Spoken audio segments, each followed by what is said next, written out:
a été très fortement controversé ces dernières années. Vous savez bien de quoi je parle, puisque vous avez fait allusion à plusieurs reprises sur votre album de disque de 30 cm enregistré avec Edouard Marie à vos détracteurs, à vos critiques. Alors, ce que je voudrais vous demander, c'est que vous pensez de vos détracteurs. Je pose encore.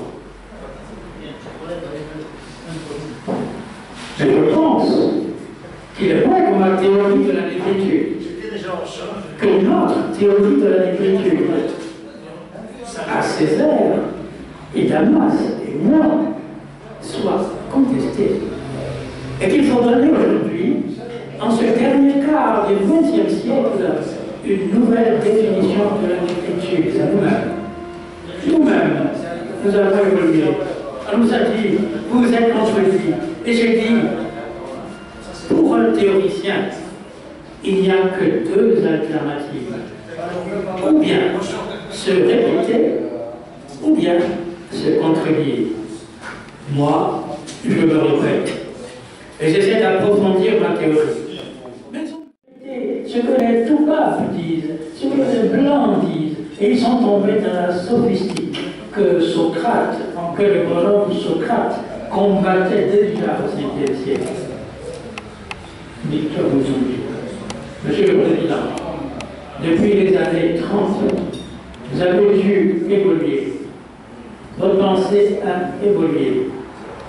Pouvez-vous ponctuer cette évolution de votre pensée en indiquant, si possible, les étapes que vous considérez comme les plus importantes, les plus marquantes? Je pose encore. Tout d'abord, quand Césaire a lancé le mot de négritude, il pensait que la négritude, c'était l'ensemble des valeurs de civilisation du monde noir. Et que notre tâche à nous était de nous enraciner dans ces valeurs pour défendre illusoirement la raison discursive. Et Descartes, le fondateur du rationalisme moderne, nous dit que la raison, c'est le pensée médiéval. Et vous voyez donc que j'ai évolué. Et je pense, et je constate que toutes les grandes civilisations ont été des civilisations de métissage culturel. Mais je dis, il ne faut pas nous leurrer. Il ne faut pas nous perdre dans le métissage.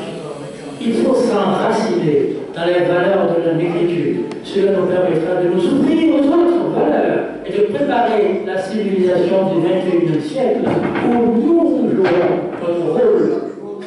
Voilà, le dernier état de pensée. Victor Boutangui. Quelle barrière, quelle frontière y a-t-il entre le métissage culturel et le métissage biologique? Je pose encore. Mais je ne m'occupe pas beaucoup du métissage biologique. Parce que le métissage biologique se fait tout seul. Notre professeur d'anthropologie, le docteur Rivet, nous a enseigné dans les années 30 à l'Institut technologique de l'année prochaine, c'était en 1980, à Lisbonne, un colloque sur le métissage. Et on a demandé d'ouvrir ce colloque. Donc, le métissage, c'est un phénomène moderne. L'Homo sapiens lui-même était un métis. C'est parce qu'il était un métis que l'Homo sapiens a pu être sapiens. La naissance de l'Homo sapiens correspond à une date très importante de la préhistoire, où quand les hommes se rencontraient, ils ne se tuaient plus, ils se métissaient. Donc, c'est là un phénomène naturel. Je ne m'occupe pas du métissage biologique. Même en Afrique du Sud, il y a un certain mouvement dialectique. Donc, nous devons toujours nous ouvrir pour accueillir les apports de l'étranger. Mais avec les apports de l'étranger, nous devons faire une nouvelle culture métissée, mais originale. Il faut toujours refuser de nous uniformiser. Je prends un exemple concret. À l'intérieur du monde francophone, nous devons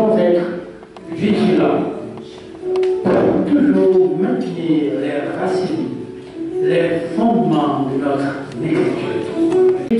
Ou si vous préférez que ces valeurs ancestrales, si notre raison montrait que certaines de ces valeurs sont dépassées, devrions-nous les rejeter purement et simplement au risque de nous aligner sur la culture, sur les valeurs occidentales, comme nous a imposé de l'extérieur, ou bien devrions-nous nous accrocher? Le Paul Senghor. Il y a les valeurs et l'expression des valeurs. Je pense que les valeurs sont permanentes. Je vous parlais tout à l'heure de l'image analogique, de la mélodie polyphonique, du rythme marqué par des parallélismes asymétriques. Je pense que ces valeurs sont impérables. Mais c'est l'expression de ces valeurs qui peut varier. Autrefois, les œuvres nègres s'exprimaient dans les cérémonies d'initiation, dans les bois sacrés. Nous sommes allés dans le bois sacré. Aujourd'hui, nous sommes dans la mosquée, à la cathédrale et au temple. Mais allez à l'église Saint-Joseph, le dimanche. Vous entendrez la messe au son du tartare. Vous voyez, je pense que les valeurs sont permanentes. C'est l'expression des valeurs qui devrait s'adapter à notre époque. Victor Boutonville. Monsieur le Président, quels sont vos poètes préférés? Le Paul Senghor. Ah, mes poètes préférés. Ça dépend des langues. Par exemple, si on me parlait de poètes anglais, je dirais que celui que je préfère, c'est Gerard Manley Hopkins, le poète jésuite, 19e, 20e siècle. Dans la littérature française, ce que je préfère comme poète,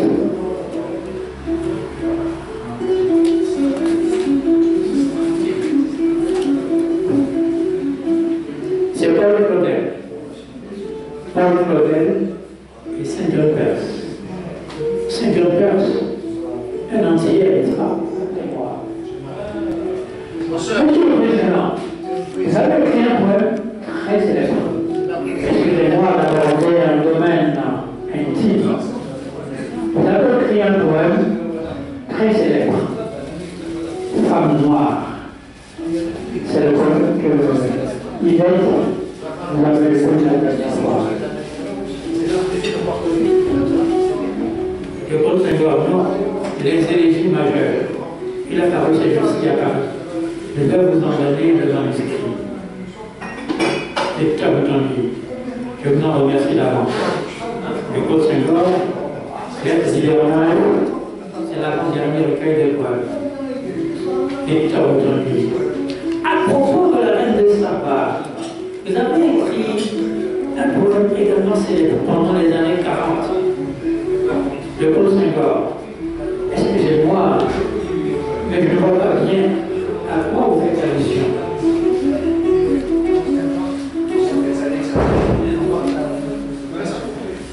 Il a été cité par Marcien Torah, c'est un philosophe camerounais, comme étant votre poème le plus révolutionnaire.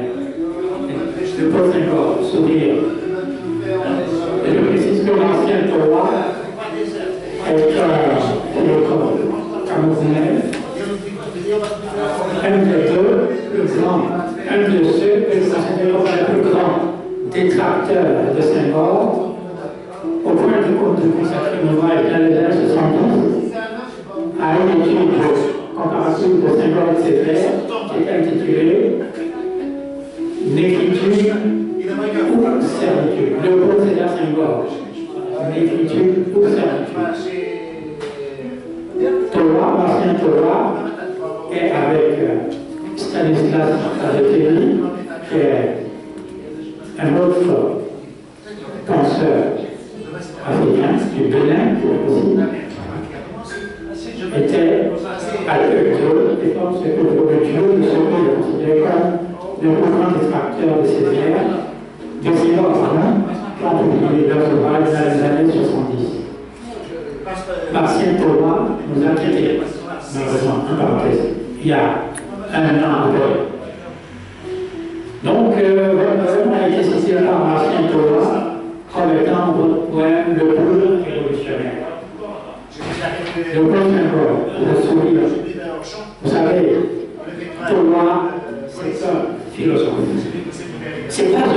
personnalité. Et il veut juger la poésie avec les catégories de la raison discursive. Alors qu'on ne peut pas juger la poésie suivant les catégories de la raison discursive. Voilà pour cette interview. Cette interview a été publiée dans le magazine Racines des couleurs, numéro 9 de décembre 1990, janvier 1991, au page 12 et 15. Puis dans un petit mensuel qui s'appelait Il y a eu un faux, numéro 1, de février 2002. Donc, j'ai republié à l'occasion de la disparition de Senghor, intervenu en 2001. Et le poème de Senghor, l'élégie à la reine de Saba, auquel j'ai fait allusion tout à l'heure, qui a été cité par l'ancien Torah, c'est à l'appel de la race de Saba. C'est le titre du poème. À l'appel de la race de Saba. Voilà ce que j'avais à vous dire, concernant cette interview de Léopold Sédar Senghor. Avant de repasser la parole à William Toutou, qui l'a demandé tout à l'heure. Non, ça va. Je vais demander à... C'était juste pour faire une parenthèse. Si vous m'accordez encore une respiration musicale. D'abord, il y a la question de... En 1966, travaillé à la poste au 52, 6 rue à la porte d'Auteuil. En 1966. l'interview dont je parle, c'était en 66, à la télévision. Senghor a accordé beaucoup d'interviews. Il y en a un qui a lu le fait pourquoi.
On a quand même que la guitare est amplifiée par rapport à la.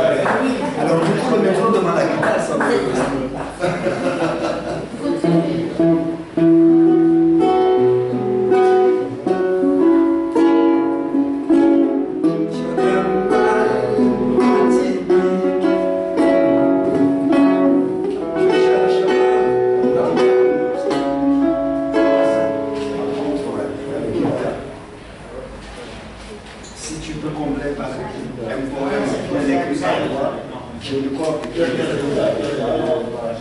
ça sonne un peu bizarre. Et aujourd'hui, ça...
sa propre culture. Et maintenant, on est allé au-delà, puisqu'il y a de nombreux auteurs africains qui écrivent. Il y a eu Cheikh Anta Diop pour dire que l'origine de l'humanité était en Afrique, mais personne n'aurait pensé que la culture africaine existerait avant la colonisation.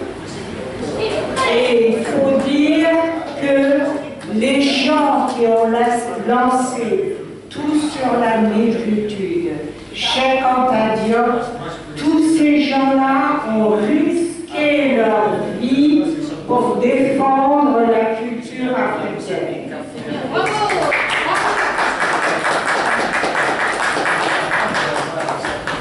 J'ai choisi un poème de Birago Diop, qui est né au siècle dernier, qui est mort en 1989. Puisqu'on parle du Sénégal et de Senghor, et on a parlé de Joël Fadiouch, qui est la fille de Senghor, lui a fait des poèmes d'amour et aussi des poèmes sur ces lieux du continent où il est né.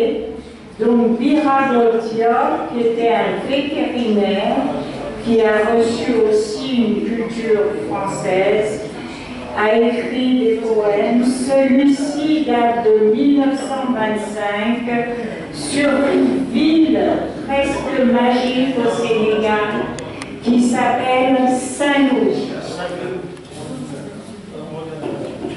Je ne sais pas utiliser du désert roule à l'horizon. Calme, tu dors. Et le soleil qui t'enivre te berce à l'éclat de tes brûlants rayons.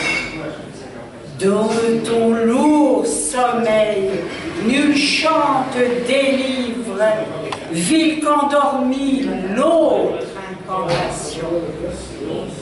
Et mon âme saoule des rêves et des livres, voudrait entrevoir tes sourdes visions.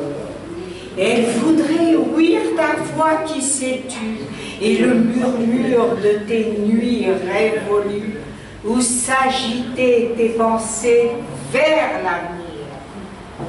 Le flot rugit, la vague lèche la plage, la mer s'avance que tu laisses venir. Calme dormeuse en songeant à un autre âge.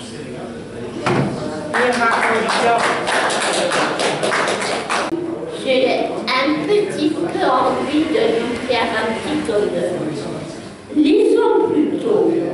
Le nègre est un sensuel, un être au sens ouvert, sans l'intermédiaire entre le sujet et l'objet. Sujet et objet à la fois. Il les apporte odeur, rythme, forme et couleur. Je dis tact avant que d'être œil, comme le blanc européen. Il sent plus qu'une voix, il se sent. C'est en lui-même, dans sa chair, qu'il reçoit et ressent les radiations qu'il met toute existence objet. Ébranlé, il répond à l'appel et s'abandonne, allant du sujet à l'objet, du moi au toi, sur les ondes de l'eau, il meurt à soi pour renaître dans l'eau.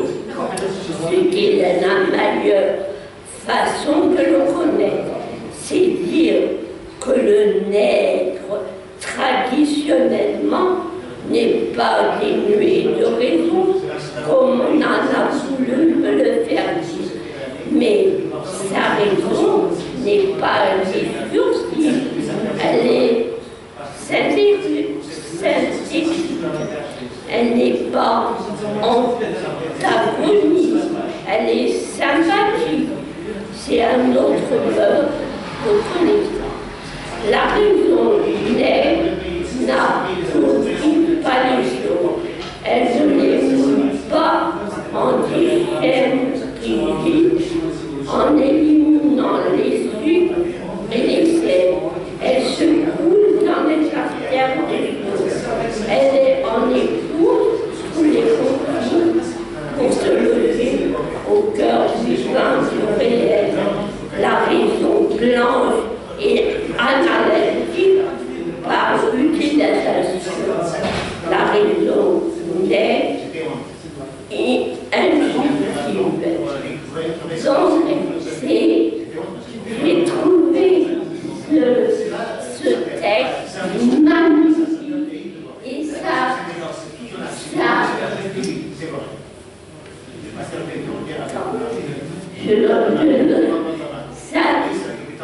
pour moi, c'est un texte qui est le nègre et les blancs sont des êtres humains qu'on doit respecter. Quel est l'auteur? L'auteur est Victor Antonji.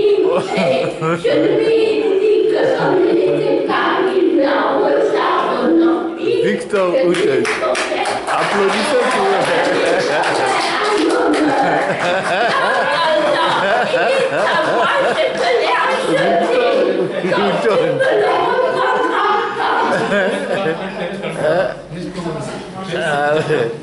Les voilà, Victor Outanji. Oui, je remercie François. Et vous savez quoi? Moi-même, je n'ai plus d'exemplaire. Non, c'est que je suis très content. Je pense qu'il y en a encore.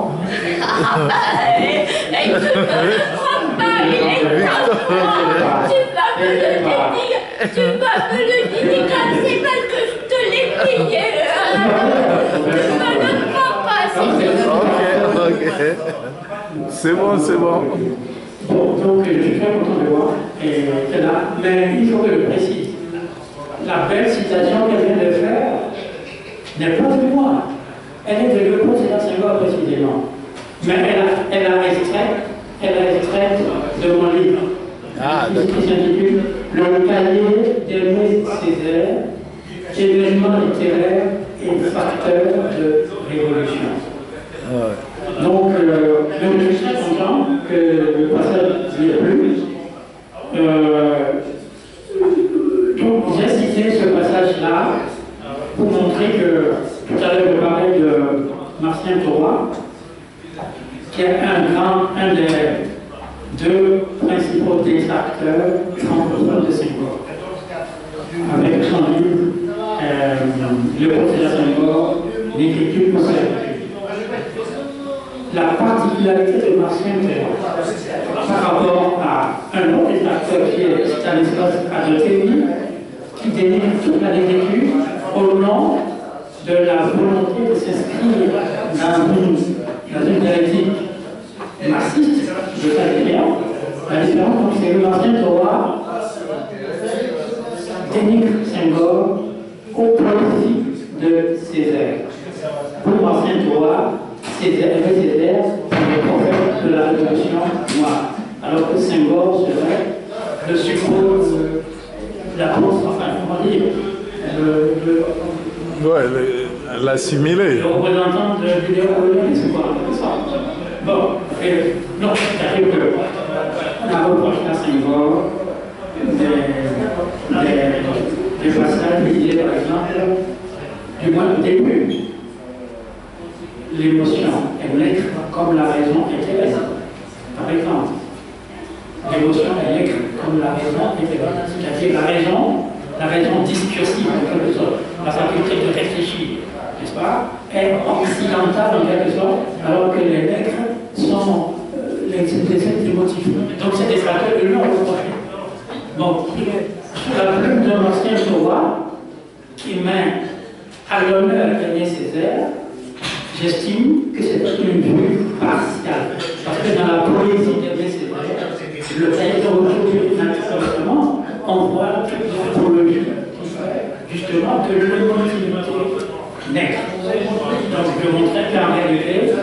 c'est voir à théoriser des choses que Césaire a illustrées en poésie. Voilà pourquoi il y a eu cette belle citation que je remercie François d'avoir écrit. Vous voyez l'archiviste, on le considère comme une véritable archiviste et il fait beaucoup de livres sur la poésie, la sculpture, Paris, l'histoire de France et tout ça. Je suis un peu historienne dans l'âme. Pour punir les crimes de la terre, capable un jour d'enrichir l'Achéron, la peste, puisqu'il faut l'appeler par son nom, faisait aux animaux la guerre. Il ne mourait pas tous, mais tous étaient frappés. On n'envoyait point l'occuper à chercher le soutien d'une mourante vie, ni loup, ni renard, ni pillait la douce et l'innocente proie, et tourterait de ce familier, vu d'amour, partant plus de joie. Le lion d'un conseil est dit: mes amis, je crois que le ciel a permis pour nos péchés cette infortune. Il faut donc que le plus coupable d'entre nous se sacrifie au trait du céleste gourou. Peut-être il obtiendra la guérison commune. L'histoire nous apprend dans de tels accidents qu'on fait de pareils dévouements. Ne nous flattons point, prenons sans indulgence l'état de notre conscience. Pour moi, satisfaisant les appétits gloutons, j'ai dévoré force mouton. Il m'est même arrivé quelquefois de manger le berger. Je me dévouerai donc s'il le faut, mais je pense qu'il est bon que chacun s'accuse ainsi que moi, car on doit exiger selon toute justice que le plus coupable périsse. Sire, dit le renard, vous êtes trop bon roi, vos scrupules font voir trop de délicatesse, et vous à manger mouton, canaille, saute espèce, est un péché? Non, non, vous leur dites, Seigneur, en les croquant beaucoup de même. Quant au berger, on peut dire qu'il était digne de tout mot, étant de ces gens-là qui sont les animaux se font un chimérique en plus. Ainsi dit le renard, il est flatteur d'applaudir. On n'ose à trop approfondir du tigre, ni de l'ours, ni des autres puissances, les impardonnables offenses. Tous les gens querelleurs jusqu'au simple matin, au dire de chacun, étaient des petits saints. L'âne vint à son tour et dit: j'ai souvenance qu'on a pris de moi des passants, la faim, l'occasion, l'herbe tendre, et je pense quelques diables aussi poussant. Je t'en dis de soulever la largeur de ma langue. Je m'en avais 8 ans puisqu'il faut parler net. À ces mots, on crie Aaron sur le montet. Un jour, quelques Leclerc trouva par sa harangue qu'il fallait dévouer ce chronique animal. Ce pelé, ce lutaleux devenait tout normal.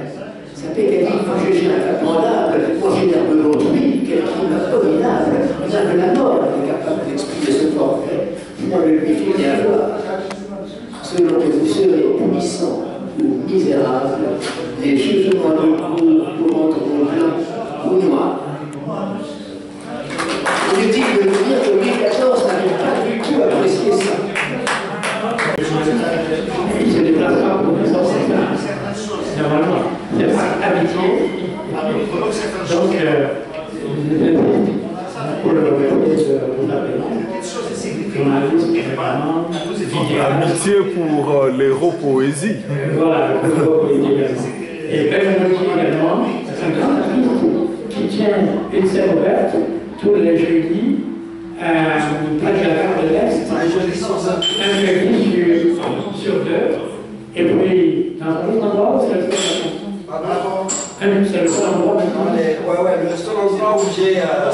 Le seul endroit permanent. Permanent, voilà. Voilà, donc ils tiennent souvent des scènes ouvertes. Belmondi m'avait également fait l'honneur de m'inviter comme son invité d'honneur, et c'était pour la répétition des mots. Et là, une fois, j'ai eu le plaisir de dire des poèmes au Royal Est. C'est une brasserie près de la gare de l'Est, avec un public d'habitués artistes, musiciens, poètes. Et s'il y a des membres de vos poésies désireux de sortir, on le dit souvent par là aussi. Ils sont les bienvenus. Et en même temps, j'hésite pour inviter Ben à inviter ses amis au Royal Est à venir de temps en temps me rejoindre aussi.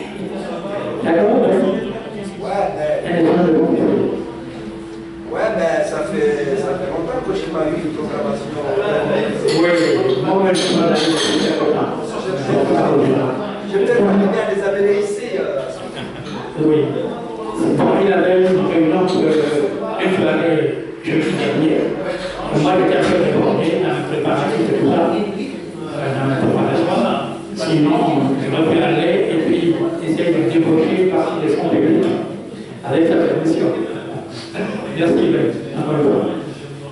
Je passe la parole à Joël Franck, le président de l'association Rencontre européenne pour l'autonomie. Merci Ben. En tant que président de l'association Rencontre européenne pour l'autonomie, je veux quand même de remercier.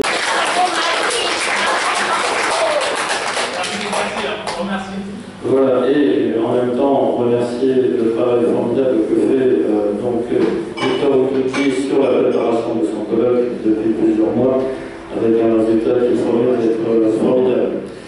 Et en tout cas, excellent.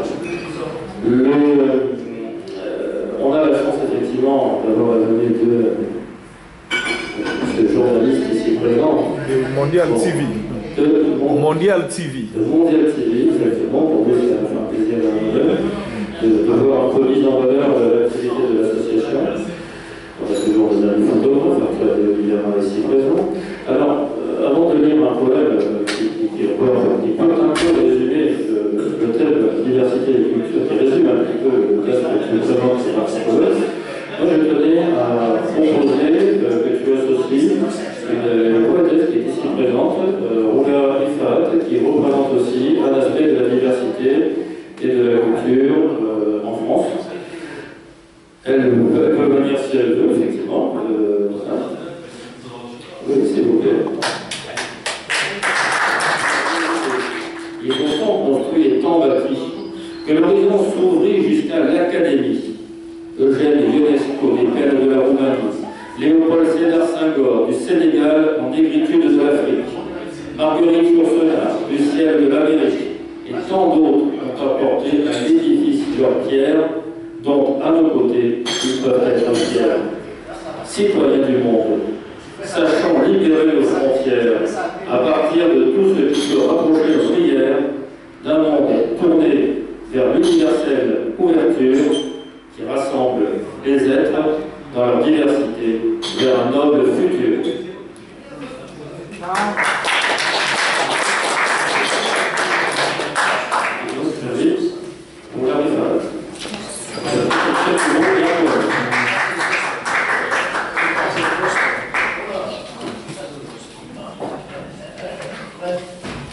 Bonjour à tous. Donc, c'est un poème que j'ai écrit qui s'appelle Les bouts de la nuit. Au cœur de Paris, faisons une pause. Permettez-moi d'être ton ami, ta fidèle, ta mère. Toi, la sagesse en toi se pose, la crème, faisant escale. Au cœur de tes rues, pose l'artiste ses outils, racontant son extase. Ainsi, j'ai rencontré une lueur d'espoir avec des personnes portant un cœur humain, des vies qui se posent sur des lignes blanches, des récits qui s'imposent, des proses qui s'alignent sur une page, comme ceux qui bronzent sur des plages erronées, au coucher des mots criants au monde cruel, et ça plonge dans le fond du cœur de l'océan, perd son émotion, comme ceux qui se coupent de leur histoire, comme ceux qui oublient leur histoire, comme ces cœurs, des cœurs qui s'exposent, sans jugement, sans soupir, posant leur masque, sans regret, ni méfiance, ni errance. Paris, comme hier, Paris d'antan, Paris de cœur, Paris de l'abbé Pierre, Coluche et ses hommes au grand cœur. Permettez-moi de vous faire un aveu, vous chuchotez un secret, un cri du fond du cœur. Ce soir, j'ai fait une découverte, j'ai rencontré Paris, j'ai rencontré l'amour intellectuel lié à son cœur, Paris la vraie, Paris la pure, Paris la mer. J'ai rencontré mon amour éternel, rien que pour toi, Paris humaine, je chuchote, dans tes rues à minuit, Paris, je t'aime.